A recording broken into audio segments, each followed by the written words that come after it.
Now there are some things that are different about the driver, such as number one, we put the ball up on a tee as opposed to obviously a 7-iron is going to be on the ground. The club is longer and it has less loft on it. But our attitudes towards actually making the swing shouldn't really change from pitching wedge, sand wedge to driver. Our swing method doesn't change. The way that we approach the ball isn't really changing, but the way that we maybe address it and the way that we where we place the ball in our stance and how far away from the ball that we are, all of those things do change. So let me just point out a couple of things that I think are really important to get sorted out first. You need to make sure that the shaft flex that you have in your driver matches the rest of your set. You don't want to be swinging a different type of club because you're going to get a different response from the shaft. And you're going to learn to swing with your irons, and then when you try to hit with your driver with that same swing, you're going to get a completely different result because the shaft is responding differently. So it's very important that you get your club fit to make sure that that shaft flex is matched up with the rest of your set. The other thing that I see frequently when it comes to equipment that's wrong about the drivers that I see in people's hands is the amount of loft that's actually on the face. I commonly will find someone who has maybe an 80 or 90 mile per hour swing speed trying to hit a club with 7 or 8.5 degrees loft. That's not going to get the ball up in the air, and they're going to try to make a swing that will produce a shot to get the ball up in the air. Often you'll see people with too little loft on the club, and they try to swing up on the ball. Especially with a ball that's teed up, they'll tee the ball really far up in the sky because they really think they need to hit up on the ball. Now let's go ahead and talk a little bit about our setup to the ball. The grip is going to stay the same. We don't want to get a stronger grip or a weaker grip. We don't want to try to turn our hands this way or this way on the club. We really should continue to try to produce that same neutral grip that we do with all of our other clubs. The next thing that you're going to want to look at is the width of your stance. Now, a wider stance doesn't necessarily mean that you need to get way out here like this, and you don't want to, I don't know about this whole keeping it shoulder width, because I don't know anybody that knows exactly how wide their shoulders are. So shoulder width doesn't really make much sense to me. I use this analogy all the time. How much weight would I be picking up?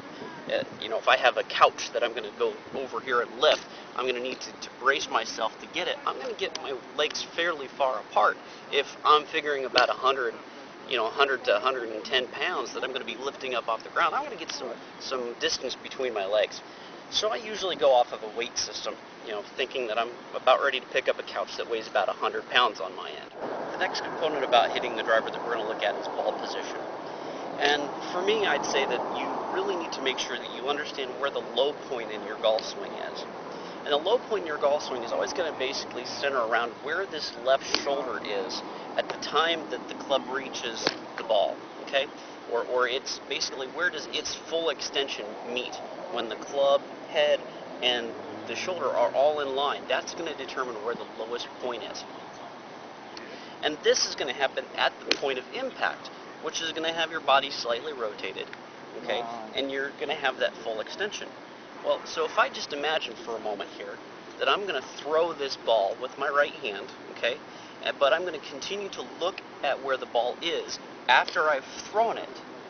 You're going to notice that you develop this impact position where my head is slightly behind about where the ball would be, and my left shoulder here is out right over about the heel of my left foot. And if I drop a ball, that's right about where my ball placement should be. I believe that the hands need to be in the same spot on every club. The hands need to be right off the inside of your left thigh here. So with your iron, since the ball placement will be further back, but the hands are still ahead, you're going to see this angle to the shaft. Well, with the driver, it's going to be a little different situation. When we have the ball placement much more up off the left heel, okay, and we create that straight line off of our left shoulder, now we don't really have the same angle in front of the ball that we had before. It's going to be more or less a straight line, even though my hands are right off of my left thigh. So for all of the clubs in your bag, including the driver, I believe your hand should be right off of that inside of that left thigh. As for the height of the golf ball on the tee, I think that it's going to vary from person to person, but for me, I usually go just a little bit so that the top of, or the equator of the golf ball is just slightly above the top of the line of the club. That's about average for a lot of people. Some people like to tee it up higher, some people like to tee it lower. If you just understand that if you tee it up higher, you're going to have a tendency to try to swing up on it. If you have the tee down on the ground a little bit lower, you're going to have a tendency to try to swing down on it a little bit more. I don't think you really want to do either. You really want to be making a motion that is sweeping the ball off the tee. So having the tee height properly set can often influence how you're going to be trying to swing to hit the golf ball.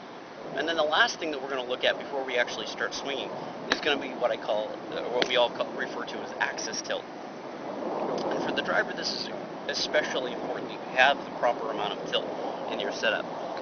If you set your body up over here on the left, what's going to happen is that you're going to, again, try to hit more down on the ball. If you set too far back here on your right foot, you're going to be trying to hit up on the ball. So having the right amount of tilt is going to influence the path that this club head is traveling when it strikes the ball. And to do that, what we need to do is we need to figure out a good measuring stick of how much tilt should we have. And through a process of elimination and a process of error, trial and error, I have found that, of course, the old standby of taking this club and sticking it straight up your chest, okay, and tilting your body so that the inside of your left knee is struck by the grip of the club is a good determining factor in about how much tilt we should have, okay. Another good little eyeball adjustment that I see is if I figure that my left hip gets over the heel of my left foot, while my right shoulder gets over the right heel of my right foot.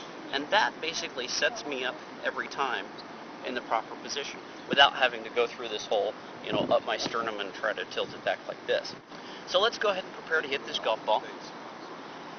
And I find one of the tips that I remember Jack Nicklaus in Golf My Way, of course, he always mentioned how much he prefers to have the club hovering off the ground. He does not like to set the club on the ground. Now, sometimes I catch myself doing this too, where I'll set the club on the ground because it just feels more comfortable to me. But there's one key thing that I think really changed my mind about this. When I hover the club, there's nothing that's going to get in the way of that path when it goes back. But if I am putting the club on the ground, if there's a little pebble or a tee that I can't see that's back there, it's going to disrupt the way that I take the club back. And right from the get-go, my whole rhythm is thrown off. So I strongly believe now, and I teach this to people who get to this point, you really should hover the club off the ground so that you're just hovering it directly behind the ball, about square to where the ball, to where you want the center of contact to be on the club face, right behind the ball. And again, that's just because we don't want to drag it and hit something on the way back, which would disrupt our rhythm. I think that the last thing that we really need to remember before we strike this golf ball, and as we start to take it away, is to keep the same attitude, as I said, of hitting your 7-iron, hitting your 6-iron. Any other club in your bag, you're still going to want to put the same swing on this club, on this ball. It's just that it's in a different position, and that we've addressed it slightly differently. But we're still going to make that same swing that we would on the 7-iron. There's not going to be more effort to hit it harder. Okay, this may be a distance club, but it's designed to hit it a certain distance already. We need to trust that distance. We don't need to try to force it to go further, because the more force that you try to apply to it, of course, the worse the shot can tend to be.